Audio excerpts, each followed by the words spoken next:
Our mission. Helping Parents Heal is a nonprofit organization dedicated to assisting parents whose children have passed.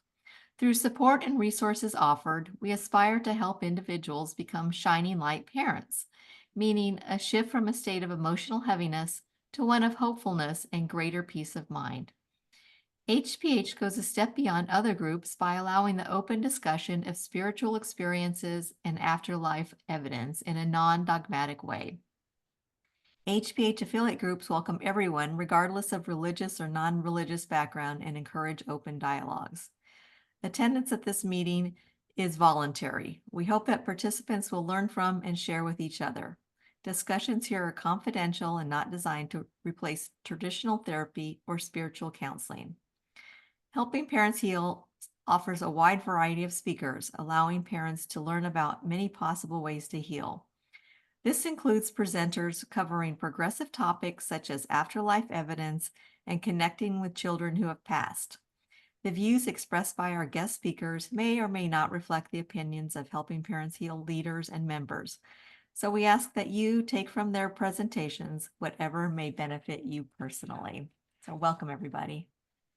Thank you, Lynn. Well, I'm going to start by reading Jeff's bio, and then we will get started. I'm really excited to interview Jeff this evening. Jeff ODriscoll, MD, received his training at the University of Utah School of Medicine and completed his residency in Salt Lake City, Utah. He is board certified in internal medicine and is a fellow of the American College of Emergency Physicians with 25 years of experience as an emergency physician in a level 1 trauma center. In the emergency department of a major trauma center, Jeff ODriscoll, MD, frequently communicated with spirits who hovered between this life and the next. He saw people leave their bodies at the time of death, and he experienced eternity with them. In his fascinating memoir, Not Yet, Dr. ODriscoll describes his otherworldly communications that began in childhood, shortly after the farm accident that took the life of his older brother. His experiences are both interesting and instructive for those who wish to develop their spiritual gifts. I'm going to have Lynn type in the chat box his website, which is www.jeffodriscoll.com. So this evening, I am interviewing Jeff for his beautiful book, Zens Garden. And boy, I will tell you, I could not put the book down. It's amazing. It's just wonderful. I read lots and lots of books, and this was one of my favorites. So Jeff, let's turn it over to you, and let's start by you introducing yourself, talking a little bit about yourself, and then of course your beautiful, beautiful daughter, Rachel. Yes, thank you for that wonderful introduction. I appreciate that. Many of you probably know me or have connected with me from speaking and helping parents heal functions previously. I was introduced to the organization through my good friend Jeff Olson, who 27 years ago was involved in a horrible car crash that took the life of his 14-month-old son and his wife of 10 years, Tamara. And he was badly injured. He was stabilized at a nearby hospital and then flown to my trauma center. And when I went in to see him in the trauma room, his deceased wife, Tamara, was standing in the air above the gurney. And she expressed her profound gratitude for the care that her husband was receiving. And after a bunch of surgeries and a long hospital stay, Jeff Olson and I got to know each other, and we've been good friends ever since. So I feel very honored to associate with and gather with people in helping parents heal. What a horrible club to be part of, and it's so wonderful that y'all come together and support one another, and that you are supporting me. And thank you for having me tonight. Well, thank you. And do you want to tell us, before we talk about this amazing book, Zens Garden, a little bit about your daughter, Rachel, and maybe an experience you had when she transitioned? Yes, I wrote this book, Zens Garden, over a period of 2 to 3 years. And I still remember a couple of years ago, there's a place in the book where the main character, his name is Soulless Murphy. It's an Irish name. Nothing could be more Irish than O'Driscoll. And so I related with this character. And his daughter, his adult daughter named Zen, died suddenly and unexpectedly when she was about to give birth to her son.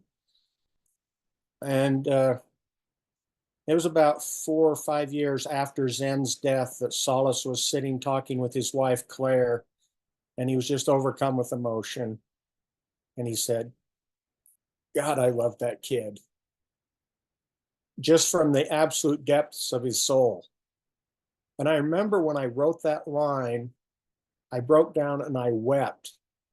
And because it felt so real, it felt so personal. I couldn't understand why I was feeling it so deeply.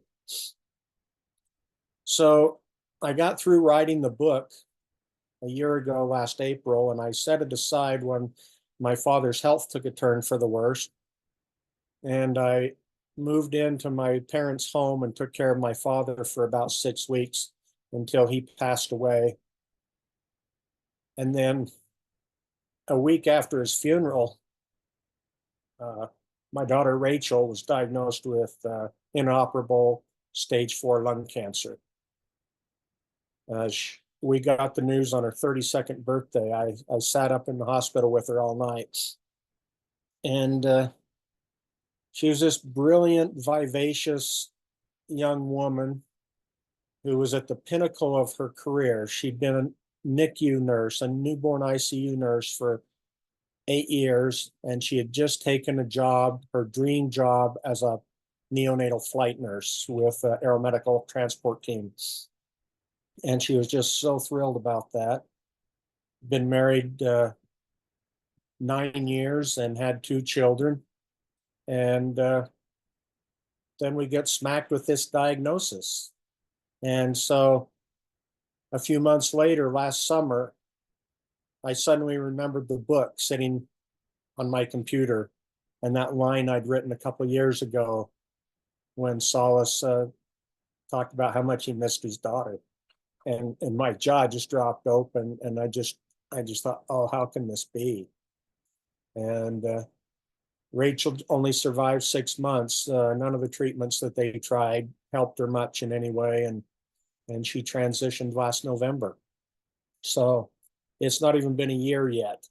And you asked me to share something about one of Rachel's visits after she passed. It was 6 or 8 weeks after she passed away. I was laying on my bed one morning. I think it was a Sunday morning.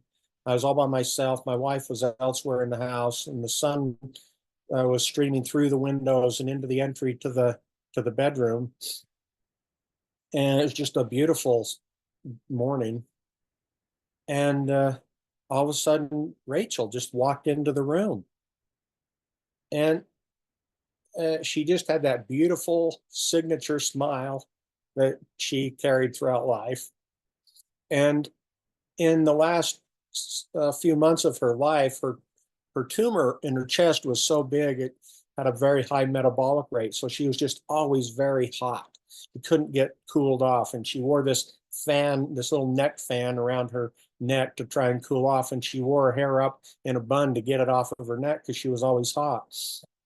But when she walked into the bedroom that day, her beautiful long auburn hair was down over her shoulders. And it reminded me of the morning she got married, before she went to the venue, before she put her hair up and did it up. And that's the way she looked. And she just radiated this profound peace. And we looked at each other silently for a few moments. And I asked her, I said, do you have a message for me? And she silently communicated back to me. She said, I love you, Dad. I'll always love you. And I'm grateful for experiences like that that are so real, so tangible, and so sustaining. Wow. So Thank you. Thank you for sharing that. That's just so beautiful. That's so beautiful. And your book, Zens Garden, I love the title. Could you tell us a little bit about how the name of the book came to be? yes, the book was going to be called Finding Solace because Solace was this emergency care physician trying to find his way through these experiences that science couldn't explain. He was having these profound spiritual experiences after his daughter passed, and he just couldn't get his head around them. And so it was about his journey. But I never quite felt right about the title. It wasn't going to serve its purpose. And shortly after Rachel passed away, I think just a week or two after she passed away, I picked up the manuscript and I thought, well, maybe I should go ahead and publish this anyway. Um, and uh, and then I thought, well, what am I going to title it? And I heard Rachel's voice say, Zens Garden. And it just hit me just so forcefully. I realized, oh, it's not about Solace's struggle. It's about Zen's tutelage. It's about what Zen is working and cultivating in her father over time. Her father, Soulless, is Zen's garden. That's what she's working on. That's what she's cultivating. And so I attached the title and published it. I love that. I love that. It's just such a beautiful name. According to your bio, obviously you've seen spirit, you've had spirit communication, near death experience, or you've had sheer death experiences. Would you say that the medical community has viewed this any different over the years? Have you seen changes come to be? I think I have seen changes, but they've been very small, incremental changes, and there's so far yet to go. Um, uh, Physicians, as a general rule, don't like to talk about their own experiences. Many or most of them are uncomfortable listening to or talking about somebody else's. And what I'd like to do is just try to move physicians to that point where they realize they don't have to believe in religion. They don't have to believe in an afterlife. They don't have to believe even in anything that their patient is telling them about their near-death experience. I'd just like to get them to the point where they could say something like, what you've just described is more common than you may realize. Let me connect you with someone who can help you process it. If we could just get there, that would be such a major Absolutely. accomplishment. And and Absolutely. and, And in and it your was somewhat to that end was part of the impetus for writing the book, because the book is about a physician learning to acknowledge and accept and talk about and listen to people having their experiences. Absolutely. And that was going to be my next question is Soulless. If you want to talk a little bit about this book and entice everyone to read it because it's so wonderful. He sees a light. He sees a light when when there's something wrong, and he kind of goes on his gut. But have you, during your career, aside from having these shared death experience, have you actually seen a light like Soulless does? I've seen a lot of things, and I've heard and felt a lot of things. And I can empathize with almost every experience in the book because I've had something similar. I had a patient, the only experience in the book that gets close to one of my personal experiences is when Soulless is taking care of somebody that crashed on a motorcycle. And he doesn't have any obvious signs of injury to require head or neck imaging, but he has this strong impression that he should scan the guy's head anyway. And he talks with the patient about it. I did that. I talked with my patient and I said, you really don't meet any criteria to have your head scanned, but I have a feeling that we should do it. And he said, okay, he laughed and he said, okay, doc, go ahead and order the unnecessary test. And I ordered a head CT. Normally I'd get that result back in 20 to 30 minutes via the computer. But on that occasion, within 15 minutes of the patient going to the scanner, I got a page or a phone call from the radiologist who had a very excited voice. And he told me that there was blood accumulating inside the man's skull so rapidly they could see it swirling on the CT scan.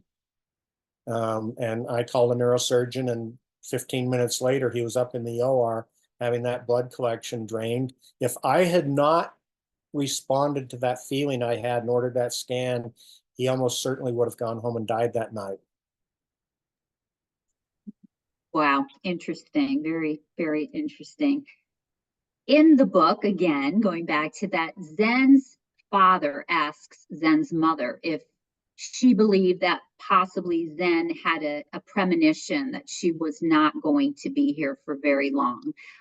Something with a bike ride. This may be our last bike ride. So do you feel that the soul knows? Do you feel that Rachel knew? Do you feel that you had a premonition? It's hard for me not to have feelings about that day when I wrote that line of the book when Soulless talks about how much he missed Zen, because it felt so real, and it came back and I felt it again after she was diagnosed. It felt like I had been given a foreshadowing.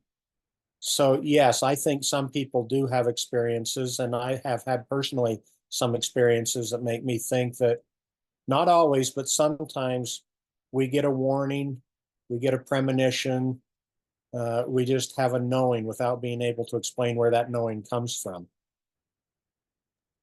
Do you believe in a soul plan? I do. And I vary somewhat depending on the context and who I'm talking to. Sometimes it feels like we chose the big picture items. You know, we didn't have an idea of the details, but we had an idea of the big picture and some of the hard things. And we said, yeah, I still want to go.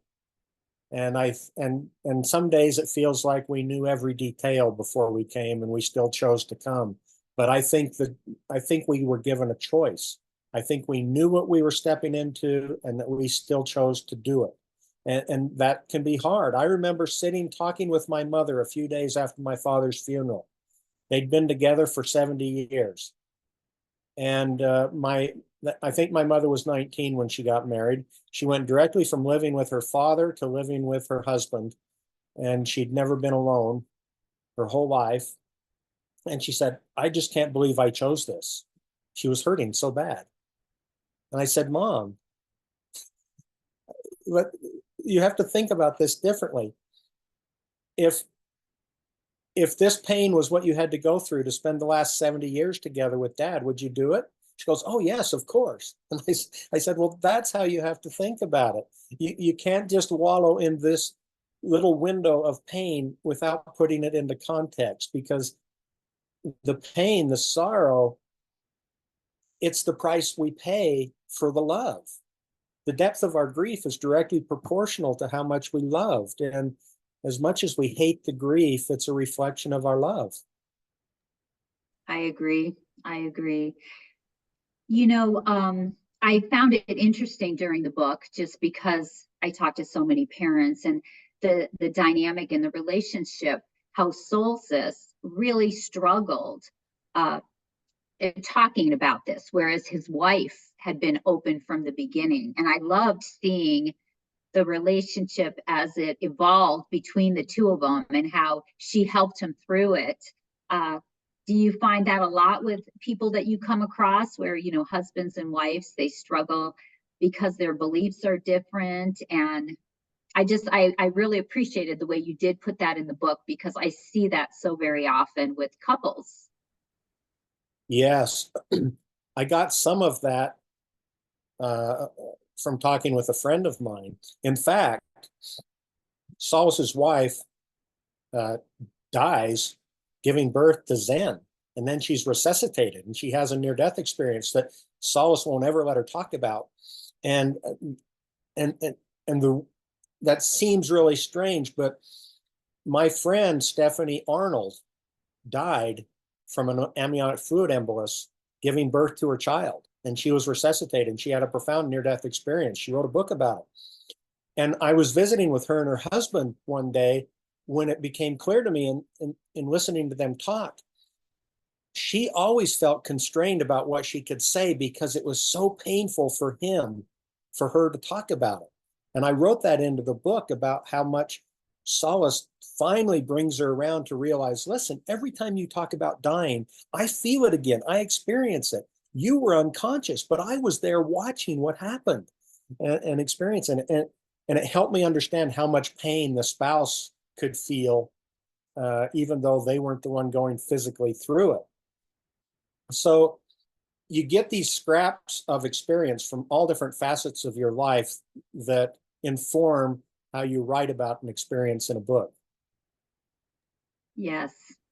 And as far as near-death experiences, I mean, I know, again, from your bio, and just because I know you, that you've had shared death experiences. Have you yourself had a near-death experience? And if not, can you just explain to some who may not know the differences between a shared death and a near death?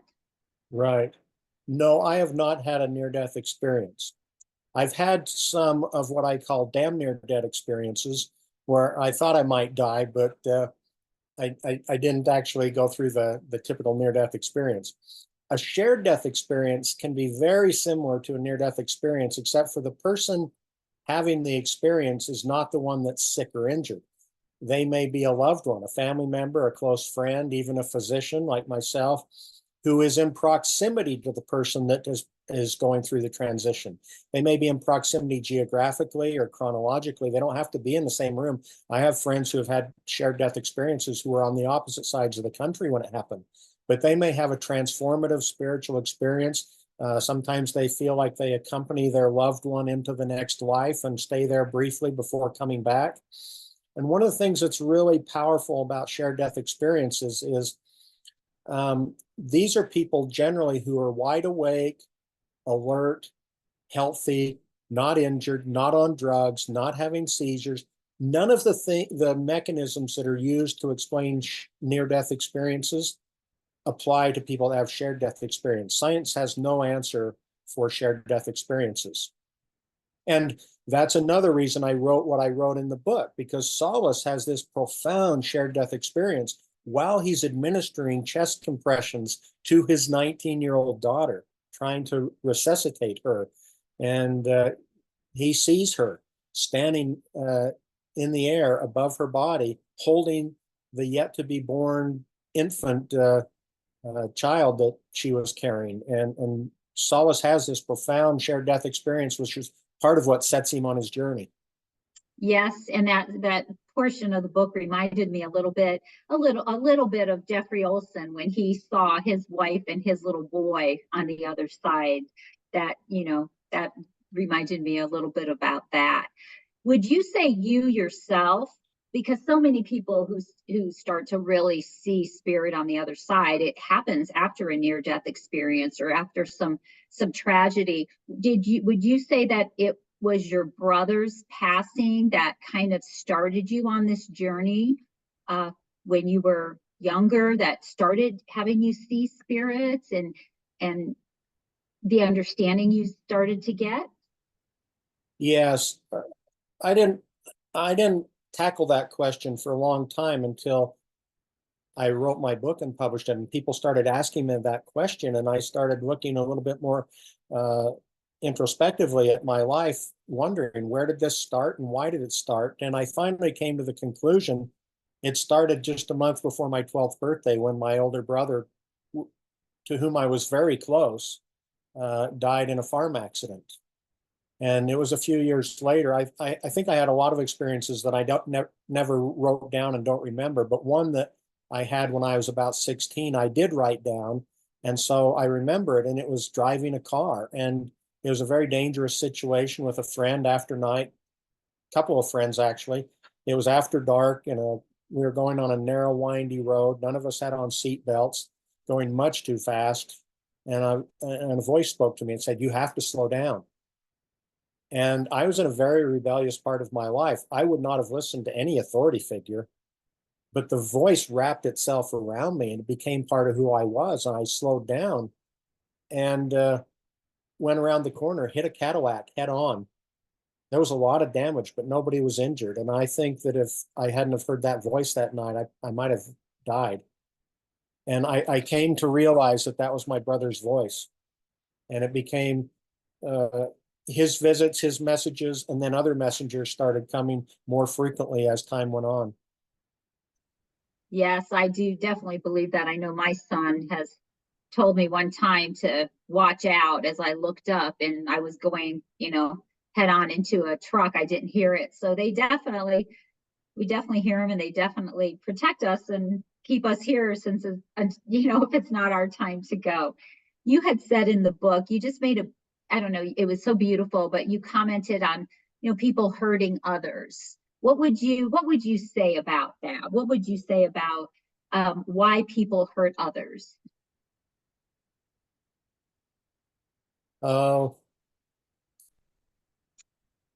We've all experienced pain in deep, horrible, agonizing ways. And many or all of us, I think, have come to the point where we realize that others have experienced pain too. And I've come to believe that pain is the common denominator that makes us all alike. What we learn from the pain, the empathy, is what makes us one. And I got some criticism about the last couple chapters of the book because people, including my wife, thought I let Leon off too easy, that Soulless and Claire forgave her too easily. And it made me feel good when they said that, because that was exactly what I was going for in the book. I wanted people to feel a little bit uncomfortable and think, oh, maybe I should forgive more easily. Maybe I hold a grudge too long. Maybe people hurt others because they're in pain. We should be looking less about retribution and more about how to help them heal from their pain. I loved that part of the book. I loved how they forgave her at the end and it's been a few months, but when he walked up to her and gave her a hug, and you talk about forgiveness, which I think is beautiful. I loved it. I disagree. There's nothing to criticize there. I'm going to read this quote that you had on there that I thought was just beautiful, and I'm going to let you talk about it, and then I'm going to open it up for questions from parents. We are all on our path. Everything is our path. We may not understand it, and when it's difficult, we may not like it, but learning is the path. Loving is always the path. You should frame that. Yeah. Most of us grew up in either a religious and or a social construct wherein we were led to believe that there's one special path. And this is what it looks like. This is what you need to do and not do to be on the path. And there's no other path. And so the problem with that is that it makes it almost impossible not to judge people that are doing things that don't seem to fit with the path we've been taught about. And from many of those listening tonight are Christian in their background. So let me give you a Christian example. There was a character in the New Testament named Saul. And Saul was a really, really rugged dude. He, in the King James language, it said he was wreaking havoc with the church and consenting to the death of the apostles. That is not a nice man.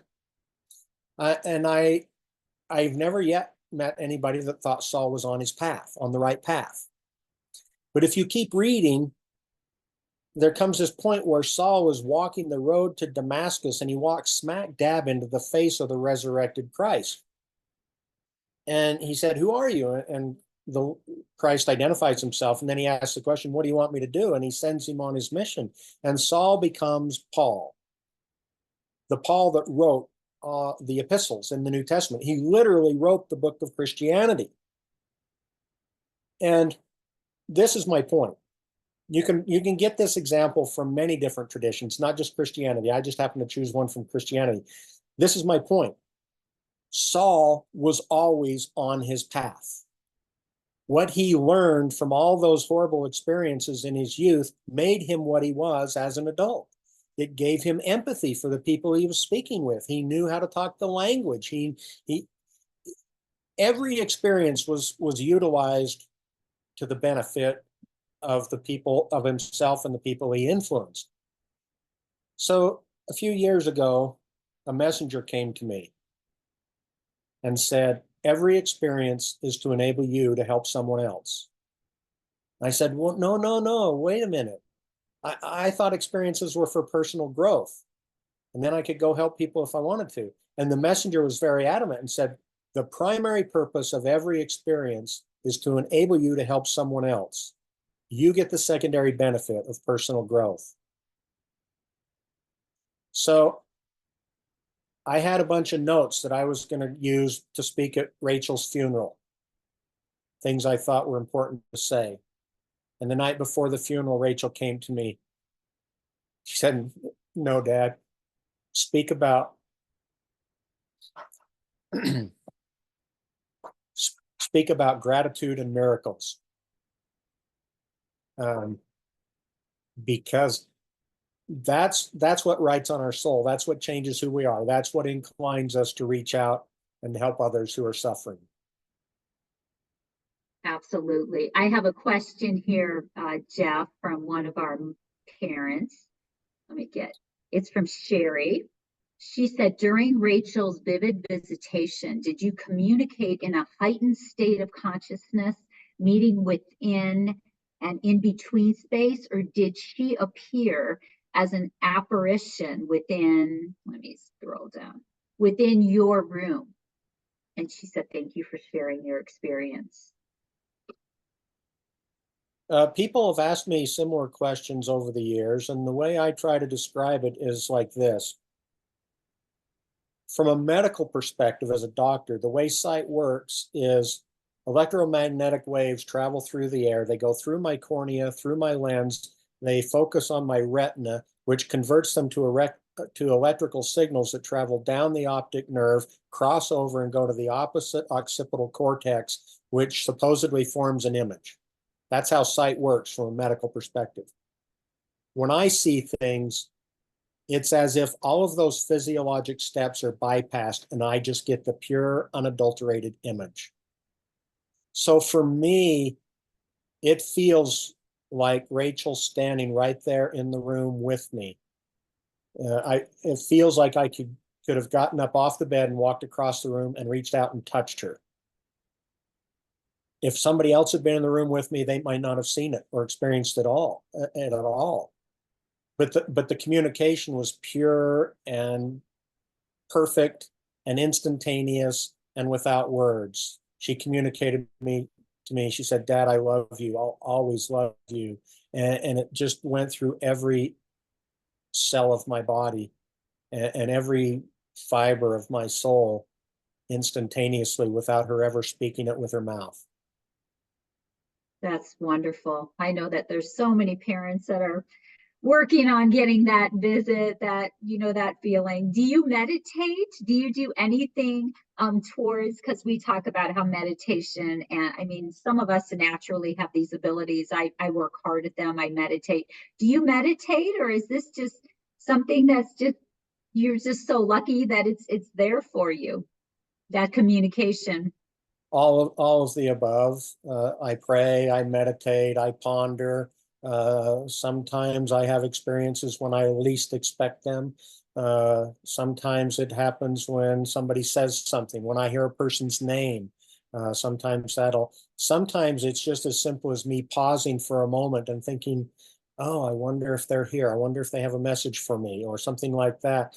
There are a lot of things simple breathing exercises for me open up a lot of avenues for experiencing communication. That's one of the reasons I had Soulless go down to Sedona and go to a breathing conference. And you know, I tried to not make I tried to put a little humor in the book too.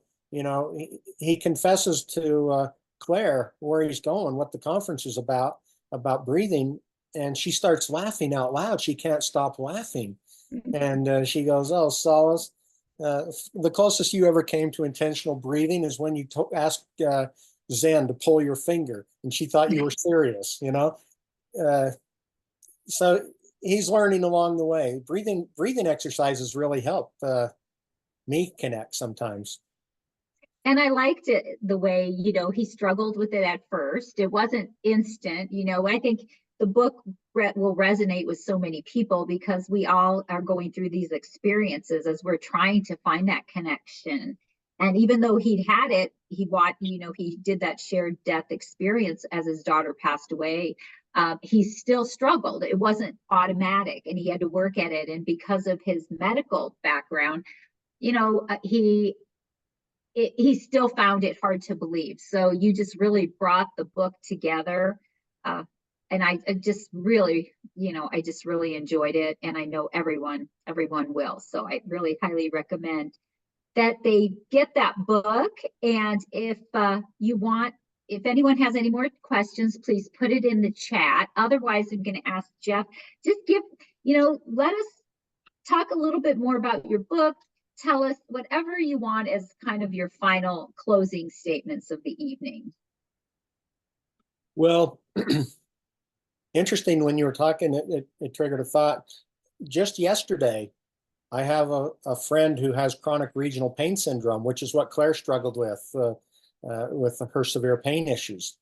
And she was reading the book yesterday, and she kept sending me messages about certain pages. She finally highlighted one sentence and sent me a picture of it. She said, "I so relate with this sentence," because she was experiencing some of the very same things. And she goes, "I can't put it down. I can't stop reading." And I get so many people that say they love the short chapters. And I made the chapters really short. I did that intentionally because you know how when you finish a chapter, you kind of thumb forward a few pages and think, I got a few more minutes. Can I read another chapter before I have to go?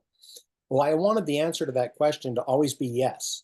You have time to read this next chapter because it's only 3 pages long or 4 pages, right? Mm-hmm. So I wasn't expecting quite such a positive response to the short chapters. But in answer to your question, you know, I told you about this incredible experience with regards to the rainbow. But it's almost as if I'm not a guy that gets a lot of signs. I don't look for that kind of stuff very often, but it was as if Rachel was beating me over the head to show me rainbows that didn't have anything to do with rain, because it doesn't rain much here. And so I won't go into a long story about it. I'll just tell you one short one. For example, I went to get a glass of water one day to get a drink, and I reached to open the cupboard door, and the sun shining through the window cast a rainbow across the cupboard door where I was reaching to get a glass to get a drink. It just stunned me. And I was in my den right where I'm sitting now, and there's a blind on the window that's almost always closed, but I opened it that day for some reason, and I sat down and I was working, and I turned my head and looked out the window, and as I did so, there's this big decal of a rainbow on the window that's been there since before we bought the house. And I'd never paid any attention to it before. And here I was, I turned my head and I had to look right through the rainbow to even look outside. So I picked up the manuscript one day and I thought I really should read some of this before I publish it, because I haven't read it in a long time. I should at least proof it. And I opened it up to the chapter. There's a chapter where Zen's had a rough day at the hospital. He comes home. He hasn't opened Zen's bedroom door since the funeral. And he opens the door and he goes inside of her room. And he picks up a bottle of perfume that he bought her in Paris and brought her home. and he spritzes a little of it into the air, and then he sits down in the middle of the bedroom floor and he's taking it all in, and he feels Zen's presence, which was an incredibly unusual experience for him because he didn't have those kind of experiences. He didn't have those spiritual connections yet. And as he's sitting there having this incredible experience, he looks at the far wall of the bedroom, and the sunlight coming through the beveled glass windows casts rainbows all across the far wall. And I broke down and I wept when I read it because I'd forgotten that I wrote that. And it was so Wow. powerful and so meaningful. And I heard Rachel say, "Dad, you wrote your own sign. I'm just honoring it." That's beautiful. I do have another question here from Anna. Is Soulless representing some of the actual real medical experiences you or your staff and colleagues have had? And were they able to share openly? Let's just say I didn't have to do any research to write the book. Yeah, these experiences in the book are not terribly uncommon. They happen in hospitals across the country and across the world, and I have a lot of colleagues who have had experiences. And yes, they're reluctant to talk about them. And one of the things that is important to remember is that one person's experience is not any more valid or less valid than somebody else's experience. Some people see, some people hear, some people feel, some people have clairsentient knowing. And I think it's really important for us to be open and accepting to everybody's experience. Because, for example, I have a couple of my sons and my daughter had very different experiences with Rachel after she passed. Within a few days, they each had a very different, very unique experience. And Rachel told me I can help them now in ways that I couldn't help them before. That all of those they're all me. I'm just doing things different for what they need or what they want or what they're ready for. So had you was Rachel spiritual? Had you shared your experiences with her before she transitioned? I'm sure it gave her so much comfort. Rachel read my book Not Yet when it came out a few years ago. And she sent me a text message and she said, "Dad, I didn't think I'd had any spiritual experiences, but after reading your book, I realized that I've had a lot of spiritual experiences. Sometimes we just need to be sensitized to pick up on it, to recognize it." I just was moved to tears one day when Rachel sat me down. She said, when she has a really sick baby that she's not sure is going to make it, she'll sit down with the parents and she'll say, "I want you to know I love your child and I'm going to take good care of them." Mm. You imagine what that did for those parents? It's just almost incomprehensible to me how powerful and meaningful that was. And I got messages via social media and otherwise from some of the mothers of the NICU babies that Rachel took care of, even ones that didn't make it, telling me what an incredible person she was and what a difference she made in their lives in that very traumatic, difficult time. One of them said, "My baby might have made it without Rachel, but I wouldn't have." And Wow. one of them did something to memorialize Rachel at their child's celebration of life after they passed. And my wife actually had a vision, and she saw Rachel's former patients welcoming her to the next realm. Oh, that is beautiful. That's beautiful. I feel like I know Rachel, and she's obviously so wonderful. And that's what I have found on this journey with all the parents I meet.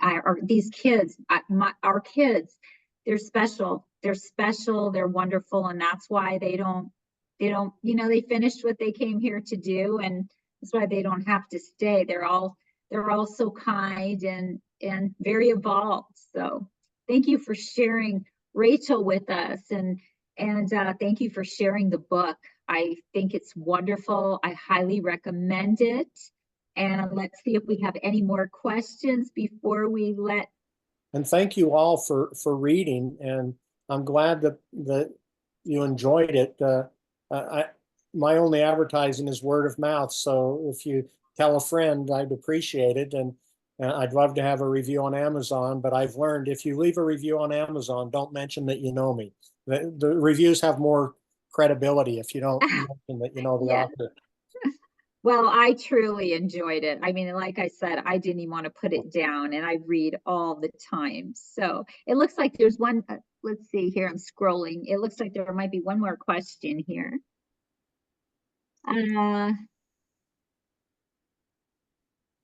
You discussed a heavy burden you held for a widow. Can you speak to the power of words and thoughts and the energetic imprint? Wow. Hmm. Yeah.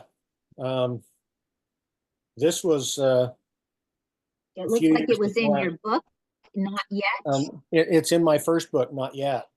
Yes. And it happened a few years before I met Jeff Olson. So it was about 30 years ago. This woman came up to me in a public place and she said, "Where do I know you from?" And had that conversation. And she thought I told her I was an emergency physician, and she thought I had cared for her husband a few weeks earlier when he died in a car crash. And she told me about the car crash. I said, no, I would have remembered that. But I had actually taken care of him a few years before when he got hypothermic on a mountain bike ride in cold, wet weather. Anyway, she had just given birth to their youngest child. She had 6 kids. The youngest one was just a few weeks old when he died in a car crash. And she was grieving so deeply, so heavily. I've never met anybody that was more heartbroken than she was. And we'd known each other for about 6 months. We were in this same place on a weekly basis for social reasons. And so we saw each other frequently over the next few months. And I just felt so bad for her. I just wanted to help her, and I just didn't know how. And I was driving home from the hospital one day, about midnight, and a voice came to me and said, "Is your family more important in my eyes than Rebecca's?" That I'll call her Rebecca. That wasn't her name, but I thought, no, of course not. And then the voice proceeded to ask me why my family should be more important in my eyes than hers in my eyes. Why should I view my family more importantly? And I remember thinking, but this, my wife and my kids, they have to be my first priority. And even as I was thinking that, I understood the voice speaking to me loved all souls equally, and that I should too. And I naively, well-intended, but naively asked, I said, well, can I take some of Rebecca's burden and carry it for her for a while? Some of her spiritual burden. And to my surprise, the answer was yes. And all the heaviness and the horror and the sadness, the grief, the sorrow, the loneliness, the anger, the pain, everything just settled onto my life. And I actually wasn't sure I was going to survive it. It went on for a period of a few years. And I remember one time asking God, can you take this away? Which in retrospect was a bit of a disingenuous thing to ask for, because I had volunteered. And Rebecca didn't have any way out of the pain. Her husband didn't come back to life, and here I was asking for it to be taken from me. And the answer I got to that prayer was not yet. That's where the title of that memoir comes from, was that experience. And I felt so horribly hopeless. Just like I say, I wasn't sure I was going to survive. And about 6 months later, not learning my lesson, I was asking the same thing in a heartfelt supplication. And this time the voice that spoke to me said, yes, you can be free from it. This is the path. And I saw literally like a path, if you will, showing me the way to go. And I was given permission to go. And then the voice said, but if you want the greater blessing, endure it for now. And as horrible and hard as that was the day that hope came back into my life, because I began to appreciate that there was purpose in it. As bad, as horrible, as rotten as it was, and as much as I wanted to be done with it, there was purpose in it. And there was something that was accruing to me as a benefit from it. And I chose to stay and experience the rest of it. And I was just coming out of that when I met Jeff Olson after his horrible experience. And a few months after Jeff and I met, we were having a long conversation, and he told me about some of his experiences and some of the struggles he was having. And to my surprise, I knew the answers to his questions because of the experience I'd had in the darkness, and I knew how to help him. And that was the first time I was grateful for the experience, was when I was able to help somebody else because of what I had learned. That's so beautiful. That's what we're here to do. We're here to help others. And thank you so much. You know, Jeff is going to be a keynote speaker at our conference. We're so excited. We're so excited to have you there. Will you have any of your books there for, you know, for sale for others to purchase? Because we will have a Yes. bookstore there. Okay, awesome. Yes. Awesome. I'll bring some books, hopefully not enough. No matter how many I bring, hopefully it won't be enough. But Well, I'm telling everybody they need to. I think I finished it in 2 days. It's an easy read, just a beautiful, beautiful story. I thoroughly enjoyed it. So thank you so, so much for being here and sharing your story with us, sharing your book. And we will ask everyone to unmute so that they can say thank you and goodbye. And this will be recorded, so those that couldn't be here live will be able to watch it as much as they want to. Thank you so much, Jeff. thank you. Thank you. Awesome. Thank you, Jeff. It was Thank you, wonderful. Jeff. Jeff, thank you. Thank Michelle. you. Thank you. See you in a couple Coming, weeks. everybody. Jeff. Thank you, everyone. Bye. Bye-bye. Bye. See you all soon and at the conference, Jeff. See you Take soon, Jeff. Bye, everyone.